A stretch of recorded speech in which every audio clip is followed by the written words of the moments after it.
Oke, selamat pagi Mas Eko. Selamat pagi Mas. Tadi malam sih keren banget ya. Alhamdulillah. Itu menurut saya ya, ini saya kan awam, tapi saya enjoy banget dan saya baru kaget itu bahwa itu udah anak-anak sendiri ya Mas Eko udah lepasin. Udah lepas ya? betul. Jadi bisa diceritain nggak tuh awalnya gimana melatih anak-anak ini, anak-anak dari Jailolo dan sekitarnya bisa menunjukkan world class performance seperti kemarin. Awalnya sih Kak dari Pak Bupati yang sebelumnya, Pak Namto yang mengundang saya ke sini. Tapi yang menarik adalah ketika saya riset di sini, kalau mau melihat seni pertunjukan tari maupun musik, justru yang ada, yang pelakunya adalah anak-anak kecil umur 12 tahun ke bawah atau anak-anak adult yang sudah 30 tahun ke atas. Jadi gap di youth itu nggak ada Mas. Nah, saya minta sama Pak Namto supaya diwajibkan semuanya ikut workshop saya. Oke. Untuk belajar justru bukan belajar tari Jawa atau tari Amerika, tapi belajar tarian-tarian yang ada di sini. Misalnya dabi-dabi, legu saleh, cakalele, soya-soya, yang itu memang milik Yang mereka. kemarin di ramu di dalam tari kolosal kemarin. Betul. Nah dari situ saya merasa bahwa ini potensi ini harus dimiliki dan dirasakan oleh generasi muda. Akhirnya tahun berganti terus, akhirnya Sasa Dua Nusi terbentuk. Dan ini kan udah 13 tahun festival Teluk Jailolo. Ini saya pengen cerita sama teman-teman bahwa Mas Eko ini melanglang buana ini, bisa satu hari ada di Paris, satu hari ada di New York. Tapi tiap tahun tuh kayak ritual gitu selalu hadir di Jailolo. Gimana ceritanya? Selain alamnya, masakannya, orang-orangnya, tapi juga yang menarik bahwa ini tidak pernah habis untuk kita kupas, kita teliti dan kita inovasi lagi bahan atau materi yang ada di Halmahera Barat ini, di Jailolo ini. Dan apalagi dengan diving, saya diving di sini, punya rumah di sini, saya merasa bahwa ini rumah saya kedua. Oke. Udah jadi udah kayak kalau ada resort yang selalu balik, ini kayak resort yang selalu paling nggak minimal setahun sekali kembali untuk ketemu masyarakatnya. Betul. Ketemu dengan komunitas, Ya, dengan anak-anak Sasando Ndesi. Kan sekarang hebatnya ini Mas Eko juga punya passion terhadap akademik nih. Udah dalam proses atau sudah selesai S3-nya? Sudah. Ini sudah selesai ya? Alhamdulillah. Pengalaman di Sasando Ndesi dan Jailolo ini ada nggak kontribusinya terhadap penelitian waktu S3 dan kira-kira lesson learn apa yang bisa dipetik dari situ? Kebetulan saya mengerjakan disertasi saya tentang tari kontemporer Indonesia, Mas. Jadi saya merasa bahwa when I was at UCLA, saya merasa bahwa di Amerika justru kontemporernya tidak punya identitas dalam tanda petik. Justru di Indonesia ini dari 34 provinsi, 17.000 sekian pulau, justru konten dan konteks kebudayaan dan seninya sangat masih tidak akan terbatas untuk kita jelajahi. Nah, saya bilang bahwa tari kontemporer Indonesia akan berbeda karena justru berakar dari spirit tradisinya. Dan itu yang menurut saya harus dikembangin oleh teman-teman peneliti maupun pekerja seni di ranah kontemporer. Karena kontemporer kita selalu berbasis tradisi. Look at America, they don't have it. What is they call it tradition. Tapi kita punya di sini dari 34 provinsi itu kita punya. Kaya sekali. Dan kaya banget. And each of them has di their sini own aja identity. ada 3 atau 4 4 ya? suku. Ada 4 suku. Ya, ini yang justru menurut saya tak akan habis untuk kita jelajahi gitu. Nah, dan ini membuat saya merasa salah satunya di Jailolo memberikan kontribusi yang luar biasa karena dari sini saya merasa ternyata tari atau seni pertunjukan tidak hanya di Jawa. Dan Indonesia Timur wajib sekarang harus kita angkat dan kita jadikan salah satu kultur yang memang sangat luar biasa untuk digarap. Oke, tadi kita baru stand up paddle, baru open water swimming. Ini keren banget dan kita udah banyak bicara tentang Jailolo, tentang heritage-nya, tentang diversity-nya.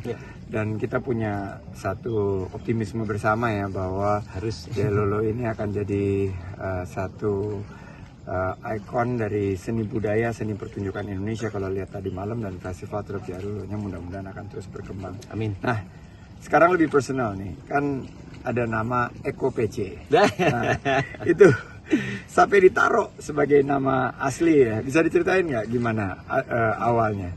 Itu saya dulu waktu 96 membantu teman ujian akhir. Dan kan saya kan pakai kacamata, Mas. Oh, dulu pakai kacamata ya? Dan saya masih sampai sekarang 4,75 minus. 4,7. Saya 10. Oh iya. Saya 10, saya kira lasik. Oh, Terus dulu pakai konteks saya. Iya, iya. Nah, ini saya pakai konteks juga dan dari situ ketika saya ada GR membantu teman tuh ujian tugas saya dan saya menari di situ ada GR harus lepas kacamata pastinya. Nabrak-nabrak, Mas. Nabrak-nabrak. Jadi dianggap picek. Picek itu kalau dalam bahasa Jawa itu buta. PC Iya, dari itu. Picek banget. Dari situ sudah mulai di kampus di isi Dikenal, Solo langsung dibilang Eko PC, ya udah satu-satunya. Oke, sekarang udah jadi nama stage name malah Iya, jadi exactly. nama bekennya ya. Dan kalau dilihat nih perjalanan karir Mas Eko udah kalau bilang di tingkat dunia ini siapa aja nih yang paling berpengaruh? Mungkin 2-3 orang dalam karir dan kenapa mereka berpengaruh? Yang pertama pastinya guru saya, Mas Sardono Wikusumo, Prof. Sardono. Karena Mas Don juga dengan Mas Don, Prof. Don ya, saya akhirnya bisa kemana-mana dengan rekomendasi beliau. Saya ketemu yang inspirator saya yang kedua yaitu Peter Sellers dari UCLA dari Amerika, dari Los Angeles. Nah, dia yang membawa saya menjelajahi ruang-ruang absurd yang kontemporer di ranah opera dan musikal. Yang ini membuat saya merasa, aku belajar sama orang yang tepat. Gitu. Iya.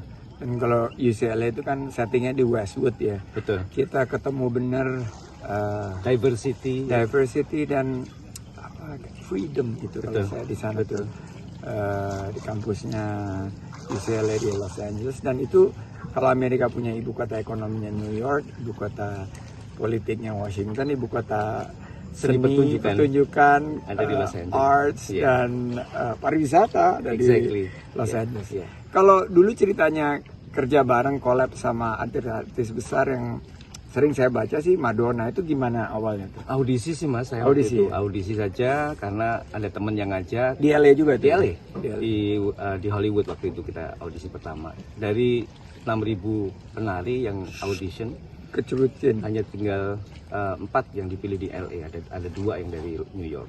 Wow, keren banget, keren.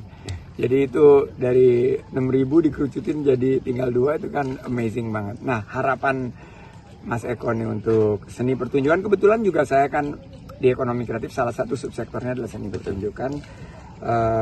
Harapannya ke depan, tantangannya, dan khususnya untuk dunia tari dan pendidikan tari. Menurut saya yang paling urgent sekarang adalah bagaimana kita bisa memposisikan atau mereposisi kembali tradisi kita yang sangat kaya sekali, dan pastinya dengan alih-alih kita bicara dengan tradisi yang sudah ada gitu, tapi juga harus mulai dipertanyakan lagi, dikunjungi lagi, dan juga diinterpretasi lagi. Karena menurut saya kalau tanpa ada interpretasi baru, tradisi yang ada di adat rumah adat, di tempat-tempat tradisional harus tetap ada, tapi harus ada generasi muda yang memikirkan bagaimana langkah selanjutnya untuk bisa mencapai diskurs global. Karena tradisi kita dengan spiritnya sangat bisa berdiskusi panjang dengan diskurs yang lebih global. Ini yang menurut saya, karya saya misalnya, Mas, itu merupakan karya yang berhubungan dengan kehancuran terumbu karang. So we're not talking only for Jailolo, but also for the world. Exactly. Untuk restorations of coral reef. Exactly, betul. Ya, nah kita itu lihat yang di sini juga sekarang ini tantangannya gimana climate change ini kita bisa sikapi supaya koral-koral yang ada di sini yang cantik tadi kita lihat itu masih bisa bertahan. Hidup ya, betul. Nah, itu yang harus. Itu ada perannya seni pertunjukan, ada perannya juga tari dan lain sebagainya. Dan pastinya pariwisata akhirnya akan ke situ juga arahnya supaya. Ya, pariwisata sekarang harus berkualitas, berkelanjutan. Kita tidak ingin hanya banyak-banyakan jumlah kunjungan, tapi kita ingin dampaknya terhadap lingkungan yang minimal. Kita punya net zero strategy, kita punya carbon footprint calculator, kita punya program menanam mangrove, merestorasi coral reef. Terima kasih banget nih. This is crazy maestro of tari khususnya. Nah, sebagai penutup, saya ini orangnya nggak bisa, saya ini kaku banget nggak bisa nari, tapi bisa diajarin nggak satu pose yang mudah, yang gampang, yang mungkin bisa jadi signature dari pose-nya Mas Eko dan saya. boleh ya? Boleh. Lihat ke atas dulu. Boleh tangannya begini, terus turun ke bawah. Dada. Boleh ke bawah, ke air, and pose. Weh, terima kasih. Thank you, Itu dia kemarin yang di Festival Tari Jaya Lolo, saya lihat banyak banget yang begini. Itu rupanya itu apa namanya, motivasinya dari Allah, dari Tuhan Yang Maha Kuasa ke kita, diri kita, dan kita kembali ke tanah ya, dan kita Jumping. rise and shine. Terima kasih Thank you. Mas Eko, sampai ketemu lagi.